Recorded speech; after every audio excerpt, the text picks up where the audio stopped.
Hey guys, and welcome to World of Tanks. Today we're taking a look at the Skoda T25 played by Jamer H on the map of Serene Coast. Now we've all been there. We all have been that bottom tier tank, not knowing really what we need to do to help influence our team to a victory. But Jamer's going to teach us how to do that in this match. Even against all odds and on always very low health, you can always make a difference for your team. Now Jamer, starting off, he's going up this one line and going where I love to go on this map. There's always this one bush on top of this hill by this tree, and it allows you to get initial spots off when enemy tanks are coming up. If you're fast enough, you can always get the first shot off, and you always get the initial spot, allowing your team to kind of make a decision to say, hey, we need to go this direction, or if there's nobody there, then their team can say, okay, they're all going the other direction. But that's always just wishful thinking. But Jamer, he gets the initial spot and gets the initial shots off, unloading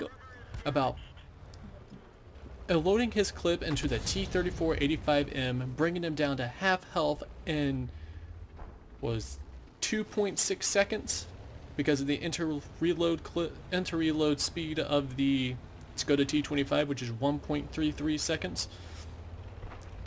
But after that, he's not gonna do much for a while. He's gonna sit here, kind of just look around, make sure that nothing bad's going on, and he's waiting for an opportunity to do more damage because he knows he cannot do a lot of damage to that AT-15-8, the tier 7 British premium tank. But so he sees he can't do any damage to the inner tank, so he's actually loading the gold so he can actually do something about the situation at hand. So he's shooting at the cupola of the 1850A, which is, everybody knows, is the weak spot, and he's still having difficulty actually penetrating the cupola. And the 1850A is kind of doing what he kind of needs to do. He's trying his best to move back and forth, so it's difficult for people to shoot his cupola, but it's not really working when everybody's still just in front of you.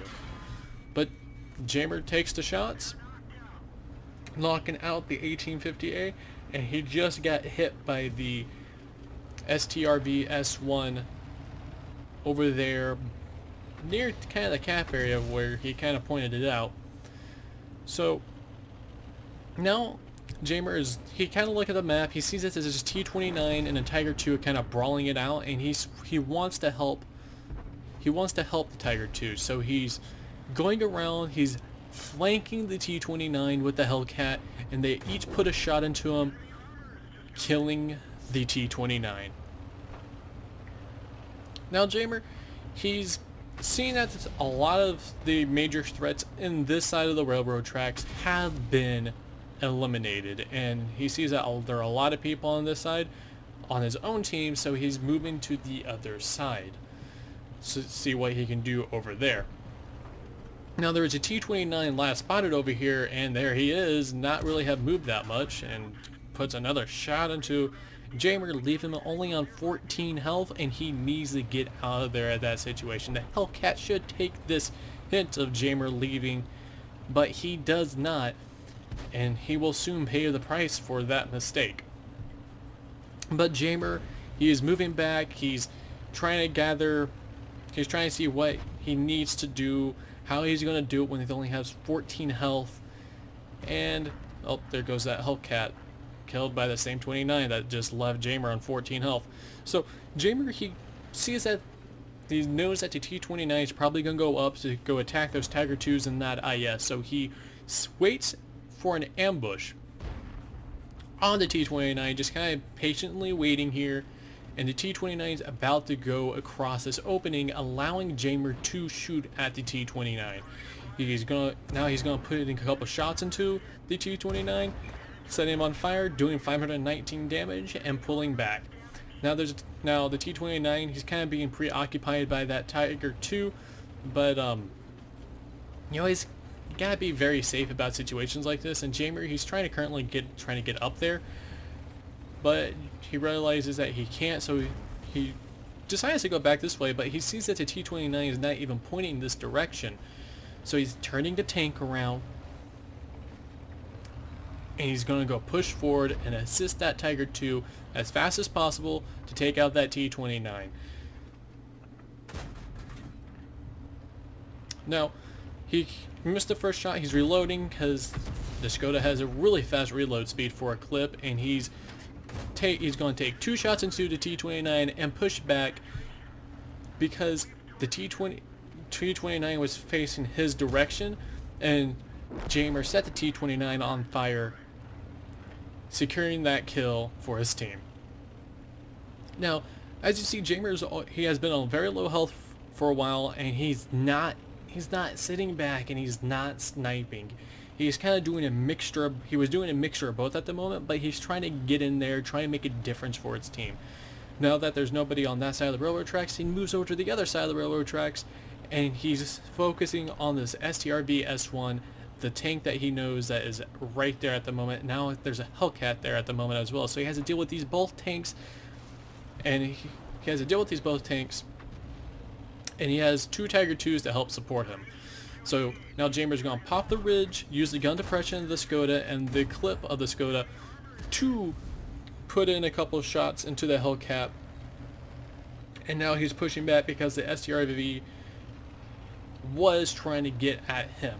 The Škoda is flanking around. Jamer notices that, and he sets up an ambush for the Hellcat, waiting for him, and getting the first shot off and trying to get in the second shot off, but not managing to get that off. And now he's reloading, and he's going to patiently just kind of dance with the Hellcat around this building, waiting for any tanks to currently help him with the situation at hand. So he's just keeping the building between him and the Hellcat, and now that the Tiger II has put a shot into him, the Hellcat seems a little preoccupied and puts a shot into the Hellcat.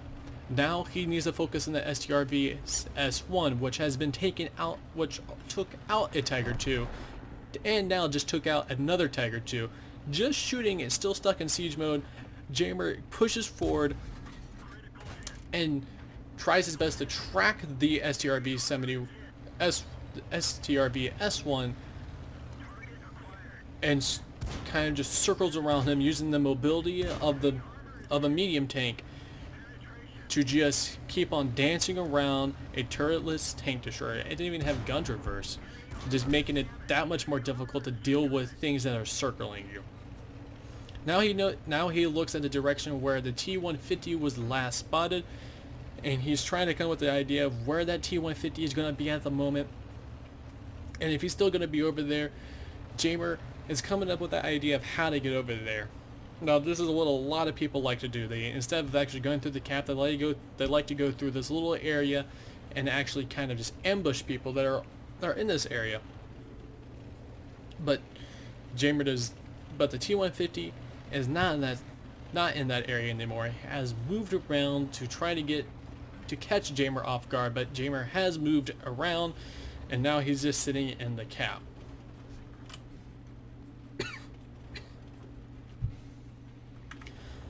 And for the rest of the game, nothing is really going to much happen for Jamer, so I'm just going to move this along for everybody. Not to just completely waste your time, but the T-150 was taken out and the KV-2 were both taken out by Artie.